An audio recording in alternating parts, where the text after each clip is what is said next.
So, very good morning to all of you. And again, I am back with the machine learning lectures. And today we are having our lecture number 12 on machine learning, where I'm going to tell you about the deep learning concept. Today, we are going to take up what exactly is deep learning. So, stay tuned with me and keep on learning.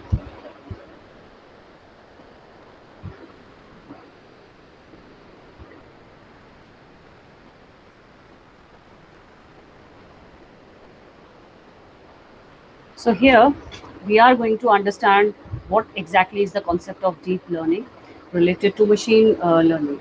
So here the objectives for today's lecture are these, and I'm going to cover up and I'm going to explain all these things to you. We are going to have the introduction of deep learning, then I'm going to tell you about history. We'll be knowing what is the principle of deep learning, that what exactly is the technology that it uses, how does it work, what are the formulations applied, what all are the advantages and disadvantages of deep learning, then what are its real-time applications, and how can you use it in future, what will be the future scope of machine learning. So with this, let us just quickly move to deep learning.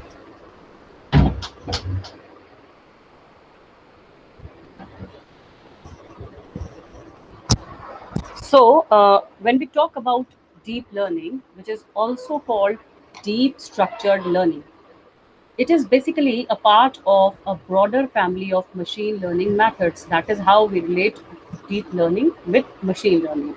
So it is actually a part of machine learning, which is based on artificial neural networks. What exactly is an artificial neural networks? See, just like in a human body, we have our own nervous system. We have our own neural networks, which are, which are responsible for every action that we take, for whatever things we decide based on the neural networks. This is the same thing which is artificially generated for the machine systems, artificial intelligence system. So they are called artificial neural network just because they have got a sensory networks. They are having sensory networks which are, they just act as just as a human being, just as human being, works out. Like, let us assume you have touched a very hot pan. Now, in that case, you suddenly, take back your hand. Why is it so? Because your nervous system says you to do so. Because there is a neural network which, quickly signals your brain that this is something dangerous and you need to take off your hands from it. So this is neural network, and this is the same thing which has been cloned for the artificial intelligence system. So basically, this deep learning is based on artificial neural network with representation learning.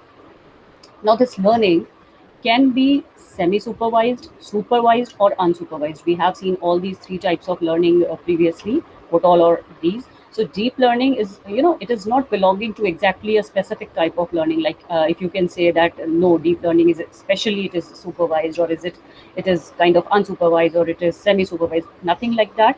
It can be of any kind. Like, it can be unsupervised, it can be supervised, it can be semi-supervised. So, deep learning architectures such as deep neural networks, deep belief networks, graph neural networks, recurrent neural networks, and convolutional neural networks, they have been applied to fields including computer vision, speech recognition, natural language processing, machine translation, bioinformatics, drug design, medical image analysis, material inspection, and board game programs, where they have produced results comparable to, and in some cases surpassing, even human expert performance. This is the beauty of deep learning, actually. So, as I told you, this is what we call is a deep learning effect. So there is a question which arises: how machines solve the problem of perception? So answer is exactly the deep learning with the help of artificial neural network. Now, let us quickly move on to the history part.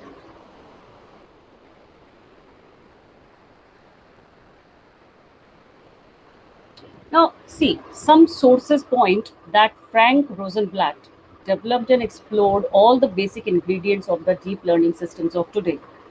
He described in his book Principles of Neurodynamics, Perceptrons and the Theory of Brain Mechanisms, published by Cornell Aeronautical Laboratory, which is in Cornell University in 1962.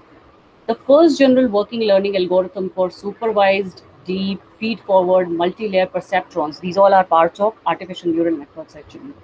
And it was published by Alexey and Lapa in 1967.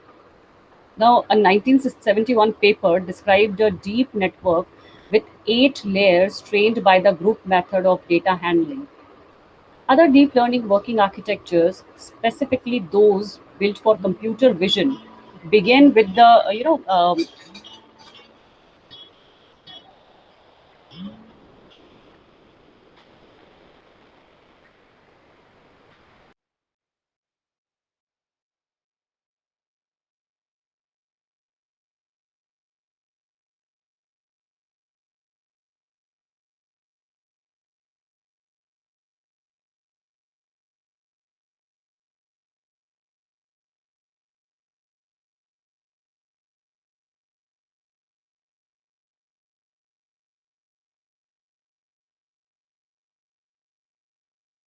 so what exactly we were talking like.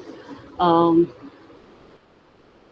So specifically, those built for computer vision begin with the neocognitron introduced by Kunihiko Fukushima.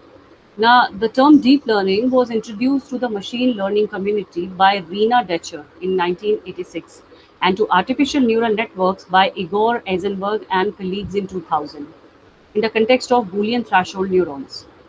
In 1989, Yen LeCun et al. Applied the standard backpropagation algorithm, which had been around as the reverse mode of automatic differentiation since 1970, to a deep neural network with the purpose of recognizing handwritten zip codes on mail. While the algorithm worked, training required only 3 days. By 1991, such systems were used for recognizing isolated 2D handwritten digits, while recognizing 3D objects was done by matching 2D images with a handcrafted 3D object model. Wang suggested that a human brain does not use a monolithic 3D object model, and in 1992 they published Perceptron, a method for performing 3D object recognition in cluttered scenes.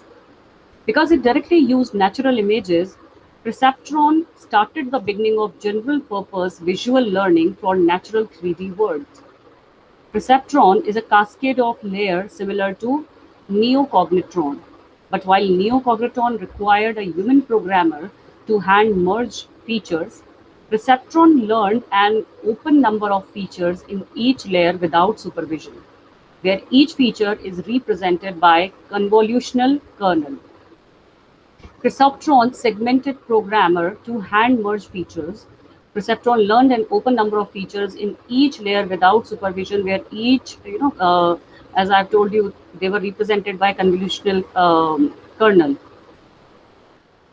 Max pooling, now often adopted by deep neural networks, example you can see ImageNet test, was first used in Perceptron to reduce the position resolution by a factor of 2 into 2 to 1 through the cascade for better generalization. In 1994, Andre de Cavallo, together with Mikey Fairhurst and David Bissett, published experimental results of multilayer Boolean network, also known as weightless neural networks, composed of a three-layer self-organizing feature extraction neural network model, which is called SOFT, followed by a multi-layer classification neural network model, GSM, which were independently trained. Each layer in the feature extraction module extracted features with growing complexity regarding the previous layer. In 1995, Brendan Frey demonstrated that it was possible to train over 2 days a network containing 6 fully connected layers and 700 hidden units using the wake sleep algorithm, co-developed by Peter Dyan and Hinton. Many factors contribute to the slow speed, including the vanishing gradient problem analyzed in 1991 by Sepp Hochreiter. Since 1997, Sven Behncke extended the feed-forward hierarchical convolutional approach in the neural abstractional pyramid bilateral and backward connections in order to flexibly incorporate context into decisions and iteratively resolve local ambiguities. Simple models that use task-specific, handcrafted features such as Weber filters and support vector machines were a popular choice in 1990s and 2000s because of artificial neural network (ANN), computational cost, and lack of understanding of how the brain wires biological networks. Both shallow and deep learning of artificial neural network have been explored for many years. These methods never outperformed non-uniform internal handcrafting Gaussian mixture or model technology based on generative models of speech trained discriminatively. Key difficulties have been analyzed, including gradient diminishing and weak temporal correlation structure in neural predictive models. Additional difficulties were the lack of training data and limited computing power. Most speech recognition researchers moved away from neural nets to pursue generative modeling. An exception was at SRI International in the late 1990s. Funded by the US government's NSA and DARPA, SRI studied deep neural networks in speech and speaker recognition. The speaker recognition team, led by Larry Hack, reported significant success with deep neural networks in speech processing in the 1998 National Institute of Standards and Technology. Speaker recognition evaluation. The SRI deep neural network was then deployed in the Nuance verifier, representing the first major industrial application of deep learning. The principle of elevating raw features over handcrafted optimization was first explored successively in architecture of deep autoencoder on the raw spectrogram or linear filter bank features in the late 1990s, showing its superiority over the MEL-cepstral features that contain stages of fixed transformation from spectrogram. The raw features of speed waveforms later produce excellent larger scale results. Many aspects of speech recognition were taken over by a deep learning method called long short-term memory, a recurrent neural network published by Hochreiter and Schmidhuber in 1997. LSTM RNNs avoid the vanishing gradient problem and can learn very deep learning tasks that require memories of events that happened thousands of discrete times step before, which is important for speech. In 2003, LSTM started to become competitive with traditional speech recognizers on certain tasks. Later, it was combined with connectionist temporal classification instead of LSTM RNNs. In 2015, Google Speech Recognition reportedly experienced a dramatic performance jump of 49% through CTC-trained LSTM, which they made available through Google Voice Search. In 2006, publications by Geoff Hinton and some other more showed how a many-layered feed-forward neural network could be effectively pre-trained, one layer at a time, treating each layer in turn as an unsupervised restricted Boltzmann machine, then fine-tuning it using supervised backpropagation. The papers refer to learning for deep belief nets. Now, deep learning is a part of state-of-the-art system in various disciplines, particularly computer vision and automatic speech recognition. Results on commonly used evaluation sets such as TIMIT and MNIST, image classification, as well as a range of large vocabulary speech recognition tasks have steadily improved. The convolutional neural networks were superseded for ASR by CTC for LSTM but are more successful in computer vision.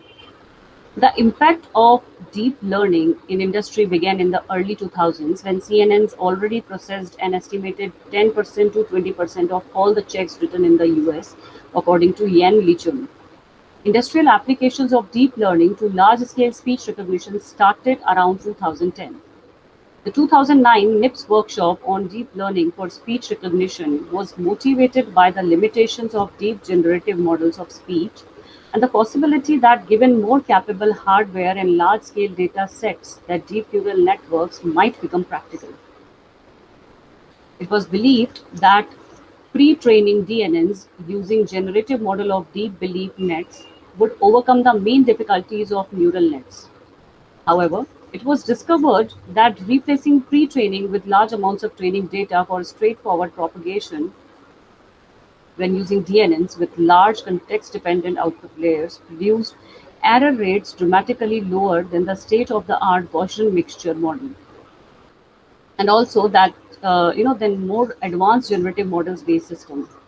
So the nature of the recognition errors, the nature of the recognition errors produced by the two types of the systems were characteristically different, offering technical insights into how to integrate deep learning into existing highly efficient runtime speech decoding systems deployed by all major speech recognition systems. Analysis around 2009 to 10, contrasting the GMM industrial investment in deep learning for speech recognition, eventually leading to pervasive and dominant use in that industry. That analysis was done with comparable performance between discriminative DNNs and generative models. In 2010, researchers extended deep learning from timid to large vocabulary speech recognition by adopting large output layers of DNN based on context dependent HMMs state constructed by decision trees. Advances in hardware have driven renewed interest in deep learning. In 2009, NVIDIA was involved in what we call the Big Bang of deep learning, as deep learning neural networks were trained with NVIDIA graphics processing units. That year, Andrew Ng determined that GPUs could increase the speed of deep learning systems by about 100 times. In particular, GPUs are well suited for the matrix or vector computations involved in machine learning. GPUs speed up training algorithms by orders of magnitude, reducing running times from weeks to days. Further, specialized hardware and algorithm optimizations can be used for efficient processing of deep learning models. So, this is all about the complete history of deep learning. Now, as I told you, what is the exact principle of deep learning? Deep learning is basically based on the concept of artificial neural networks or computational systems that mimic the ways the human brain functions.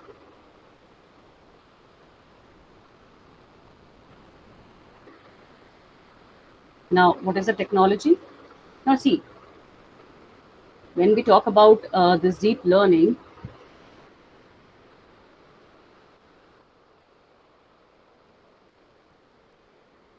the adjective deep in the deep learning, it refers to the use of multiple layers in the network. Early work showed that a linear perceptron cannot be a universal classifier, but that a network with a non-polynomial activation function with one hidden layer of unbounded width can. Deep learning is a modern variation which is concerned with an unbounded number of layers of bounded size, which permits practical application and optimized implementation while retaining theoretical universality under mild conditions. In deep learning, the layers are also permitted to be heterogeneous and to deviate widely from biological informed connectionist model for the sake of efficiency, trainability, and understandability when the structured part.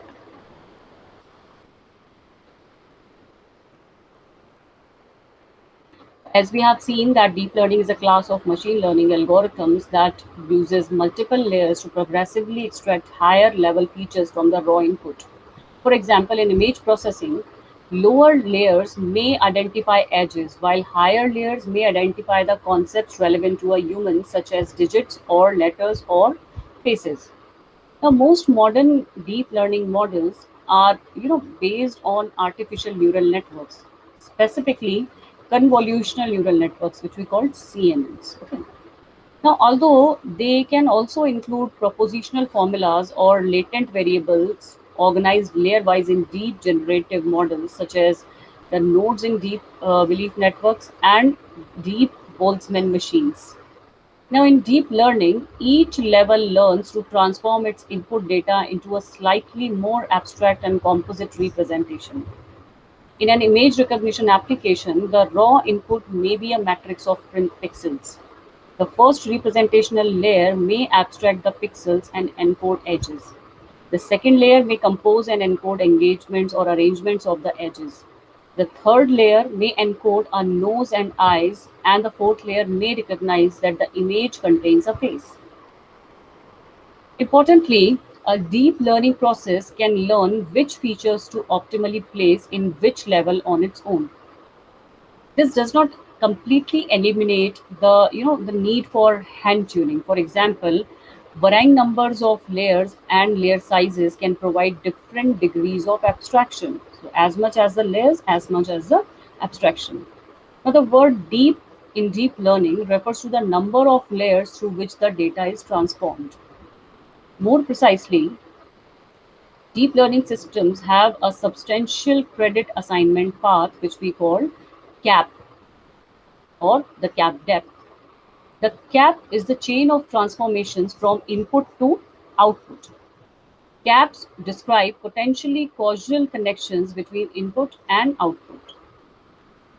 For a feed-forward neural network, the depth of the CAPs is that of the network and is the number of hidden layers plus one, as the output layer is also parameterized.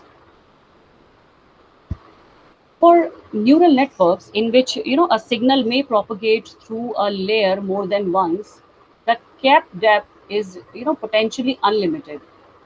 No universally agreed upon threshold of depth divides shallow learning from deep learning. But most researchers agree that deep learning involves cap depth higher than 2. So cap of depth 2 has been shown to be universal approximator in the sense that it can emulate any function. Beyond that, more layers do not add to the function approximator ability of the network. Deep models, which are having cap greater than 2, are able to extract better features than shallow models, and hence extra layers help in learning the features effectively. Deep learning architectures can be constructed with a greedy layer by layer method. Deep learning helps to disentangle these abstractions and pick out which feature improve performance. For supervised learning tasks, deep learning method eliminate future engineering by translating the data into compact intermediate representation akin to principal components and derive layered structures that remove redundancy in representation. So deep learning algorithms can be applied to even unsupervised learning tasks. As I already told you, it can be applied to any type of learning, right? Now, this is an important benefit because unlabeled data are more abundant than the labeled data, as we have discussed in unsupervised learning algorithms lecture. Examples of deep structures that can be trained in an unsupervised manner are neural history compressors and deep belief networks.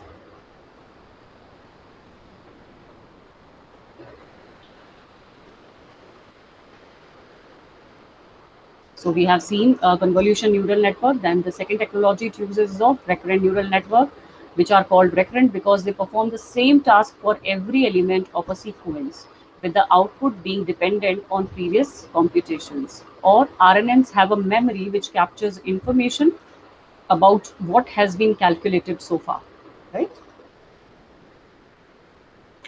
As I told you, the third technology that it uses is long short term memory, LSTM, that can learn very deep learning tasks that require memories of events that happened thousands or even millions of discrete time steps ago.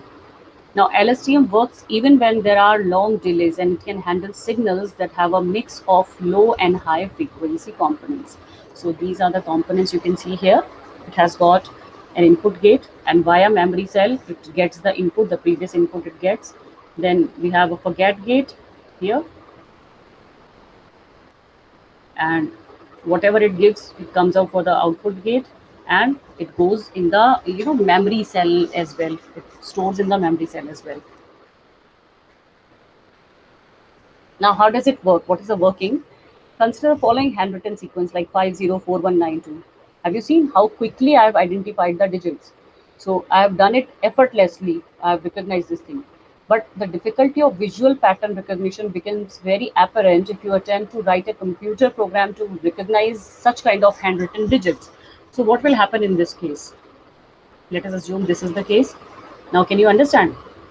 Here you see there are different people who have different style of writings. So these are some of the handwritten characters. Now can you imagine how your machine is going to understand that what has written in it? So this is a very crucial task for or your machine to recognize such kind of written characters. So the idea of neural network is to develop a system which can learn from these large training examples. We need to feed in the data. We need to feed in such kind of handwritten samples to our machine. We need to train our machine over these kind of samples so that in future, if you give or you're going to test your machine over such kind of handwritten characters, it can compare them with the previously stored results, and it can correctly identify the characters. So each neuron assigns a weights to its input. How correct or incorrect it is relative to the task being performed. So the final input is then determined by the total of those weightings. So what is the basic approach? It is the binary classifier which it takes. So when we talk about the formulation of deep learning, it is basically the basis of deep learning is it is actually classification, which can be it can be detection of something, it can be ranking of something, or it can be a regression task. So here is the formula which is given. See, W into X, where I have told you that for every input there is a weight assigned to it. So here what we have done is they are the training sets, and in training sets for every input there is a weight assigned, plus we have a bias which we are adding to it, which gives us the score. And after getting scores, we calculate the probability, whether it is probability of detecting something or not detecting something, and these are the results that we get.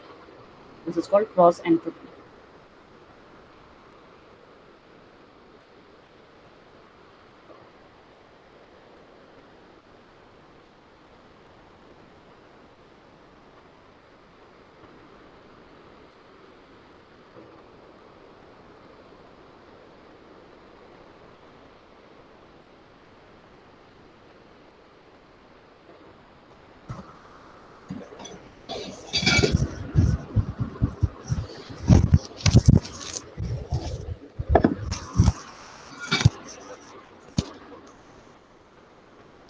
So,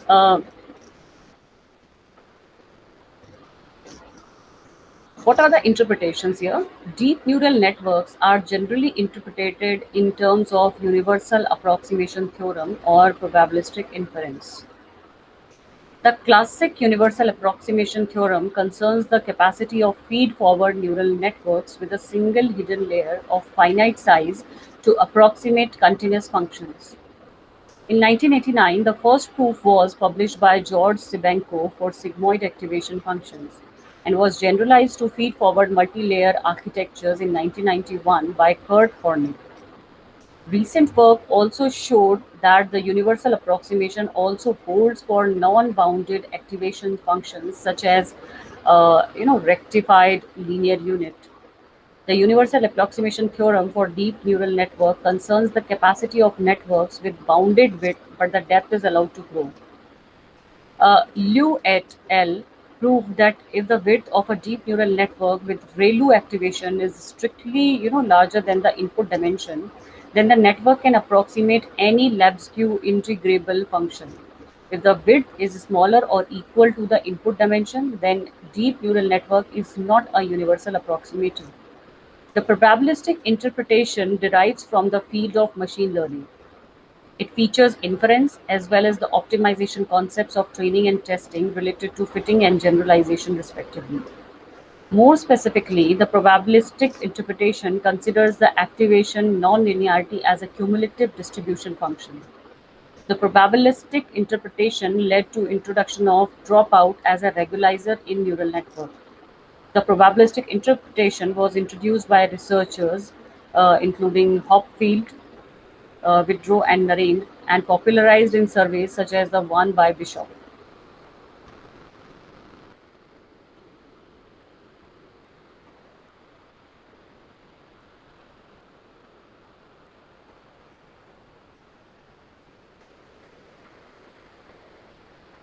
So, if we talk about deep neural network further, DNN can model complex non-linear relationship.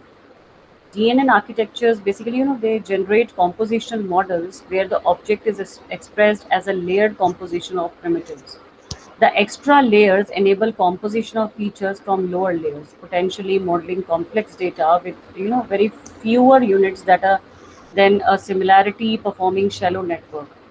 For instance, it was proved that the sparse multivariate polynomials are exponentially easier to approximate with DNNs than with shallow networks. Now, deep architectures include many variants of a few basic approaches.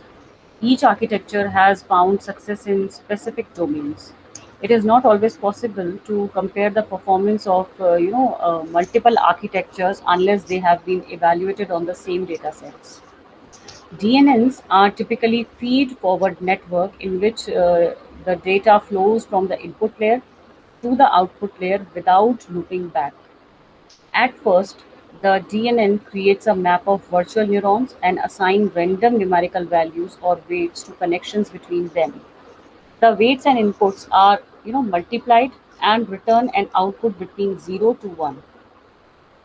If the network did not accurately recognize a particular pattern, an algorithm would adjust the weights.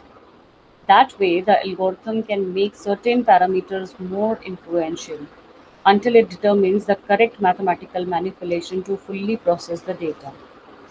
The recurrent neural networks in which data can flow in any direction are used for applications such as language modeling, and LSTM, the long short term memory, is particularly, it is effective for its use. Whereas convolutional deep neural networks are used in computer vision. CNNs also have been applied to acoustic modeling for automatic speech recognition or ASR.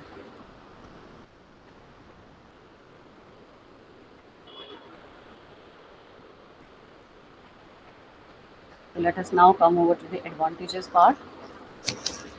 So, see, the advantages says that it does feature extraction, no need for engineering features. Then moving towards raw features, it gives better optimization, and there is a new level of noise robustness. It can work even in noise. Then multitask and transfer learning services are there, and it has got better architectures. Now, when we talk about the challenges part, what exactly is the challenges that they are facing? As with ANNs, many issues can arise with naively trained DNNs. Two common issues are overfitting and computation time. Now, DNNs are prone to overfitting because of the added layer of abstraction, which allows them to model rare dependencies in the training data. Regularization methods such as evac and goes, unit pruning, or weight decay or sparsity can be applied during training to combat overfitting. Alternatively, dropout regularization randomly omits units from the hidden layers during training. This helps to execute or exclude rare dependencies. Finally, data can be augmented via methods such as cropping and rotating such that the smaller training sets can be increased in size to reduce the chances of overfitting. Now, the DNNs must consider many training parameters such as the size. Size is what? The number of layers and the number of units per layer, the learning rate and the initial weights. Sweeping through the parameter space for optimal parameters may not be feasible due to the cost in time and computational resources. Various tricks, such as batching, computing the gradient on several training examples at once rather than individual examples, speed up computation.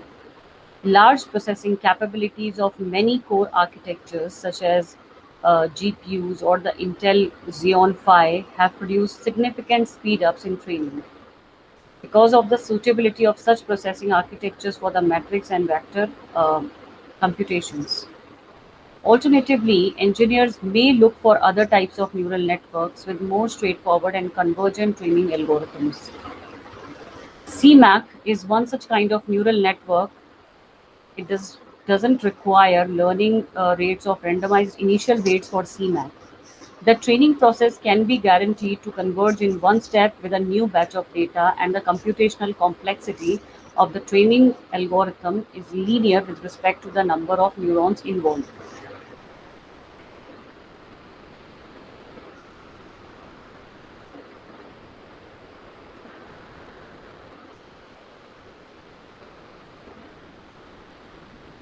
Now, what are the real-time applications?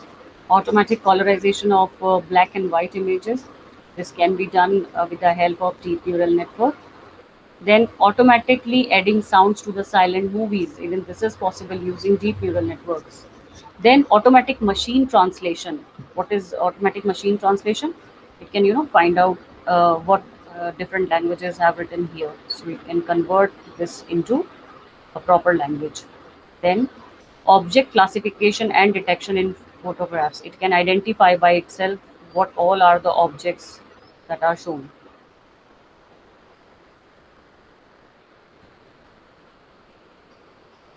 Then automatic handwriting recognition. We have seen this thing, one example of it, that it can understand, it can recognize with the help of training samples, it can understand what have you written. Then automatic text generation can be there. Automatic image caption generation. Image captions can be given automatically. Automatically game playing is the example of deep neural network online chess playing, where one is the user itself and another one is the computer. So computer part is being played by deep neural networks. So what is the future scope? If we talk about the future scope, deep learning will speed search for extraterrestrial life. Robert, short for robotic exoplanet recognition for exoplanets that are beyond our solar system. So even it is going to cover up for this. For astronauts, next steps on journey to space will be virtual. So even this is an example. Droughts and deep learning, measuring water where it is scarce and where it is abundant in nature. Even this can be judged out. So these are all the scopes and the application area of deep neural networks. So here we reach to the conclusion part, which says the low maturity of deep learning and its applications, such as large deep neural networks, achieve the best results on speech recognition, visual object recognition, and several language-related task fields warrants extensive future research. Nevertheless, the possibilities of deep learning in future are infinite, ranging from driverless cars to robots exploring the universe and to what not if the upcoming architectures are creative enough. These are the references that I have taken. I have even taken the reference from Wikipedia as well. The history part has been taken up from the Wikipedia, and some of the, the interpretation part has been taken up by Wikipedia. So even you can go through these references to know more about deep learning networks. So this is about the complete lecture of deep learning today. I hope this is clear. The history has been clear. The purpose is clear. What exactly is deep neural network concept? We have seen this thing. What are the technologies that it uses? So I think we have come to an end of deep learning here. Now I am going to quickly share with all of you the MCQ part here, so that you can judge yourself that whatever you have learned it thoroughly. So let me quickly share with you the MCQs.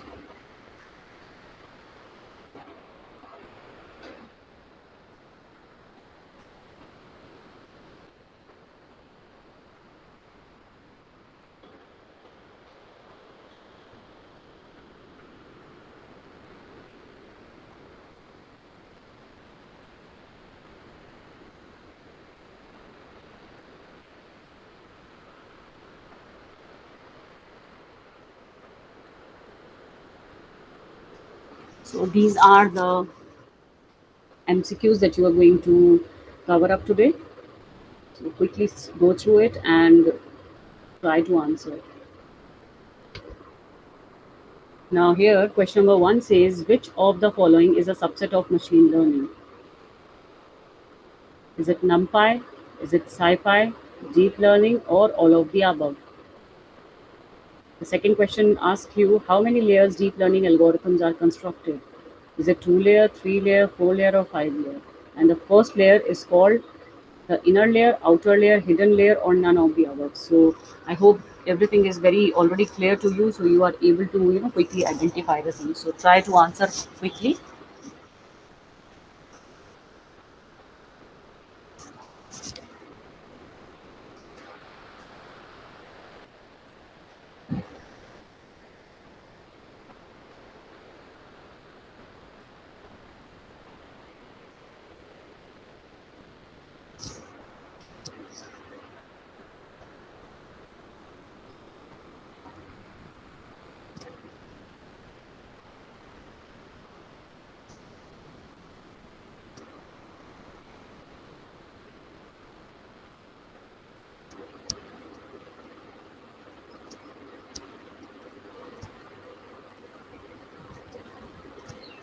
So I hope these three questions are already clear to you. Let me take you to the next set of questions. RNN stands for. What do you think RNN stands for? Quickly try to answer. We have just seen it is one of the technology that it uses other than convolutional networks.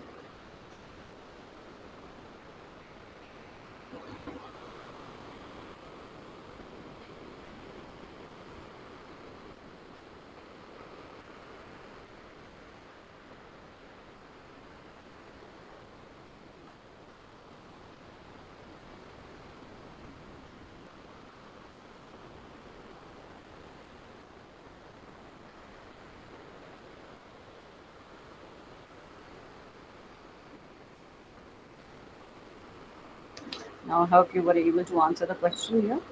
Let me take you to the next set of questions. Number 5 and 6. Which of the following is or are common uses of RNN, recurrent neural network?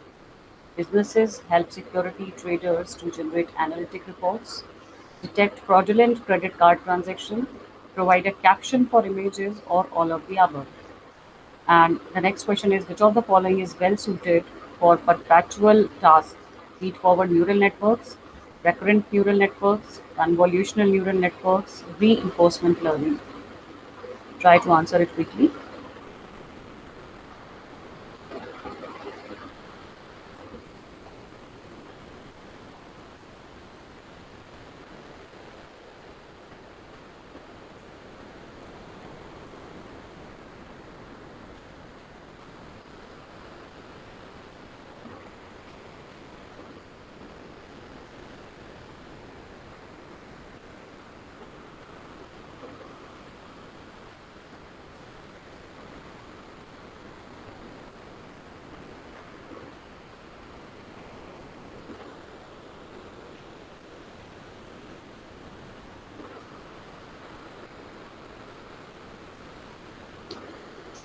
Now, I hope you were able to answer question number 5 and 6. Let me take you to question number 7 and 8.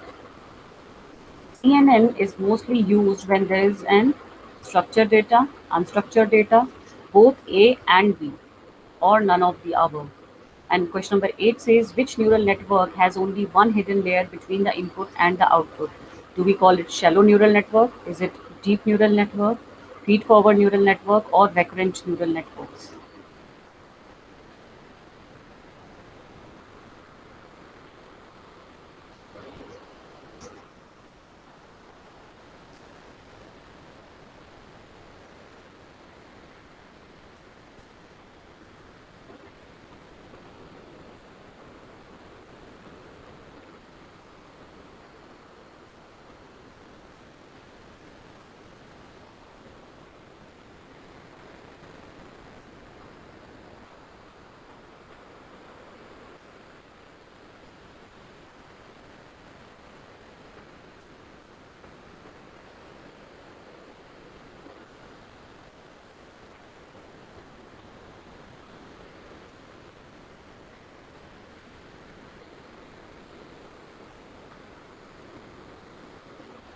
Let me take you to the next set of questions, question number 9 and question number 10. Which of the following is limitation of deep learning? Is it data labeling, obtain huge training data sets, both A and B, or none of the above? And question number 10 says deep learning algorithms are dash more accurate than machine learning algorithms in image classification. The 33%, 37%, 40%, and 41%. Try to answer this quickly.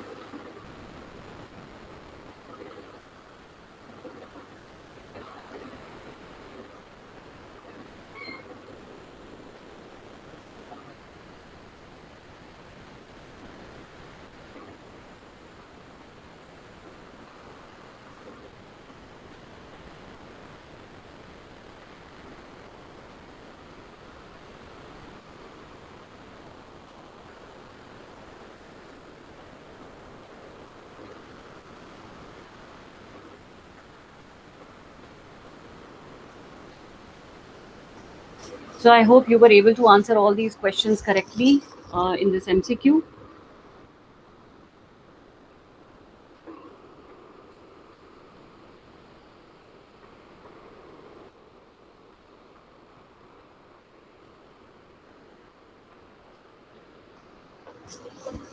So, with this, I hope in today's deep learning neural network lecture, you were able to understand what exactly is the concept of deep learning and how we can work with deep neural network. What are the challenges? What all are the technologies and advantages, disadvantages of deep learning network?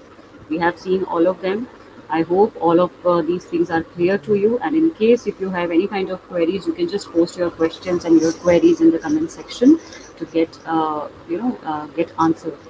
So till then, I'll be coming over with few more important concepts of machine learning in my coming lectures. So please stay tuned and keep learning. Thank you.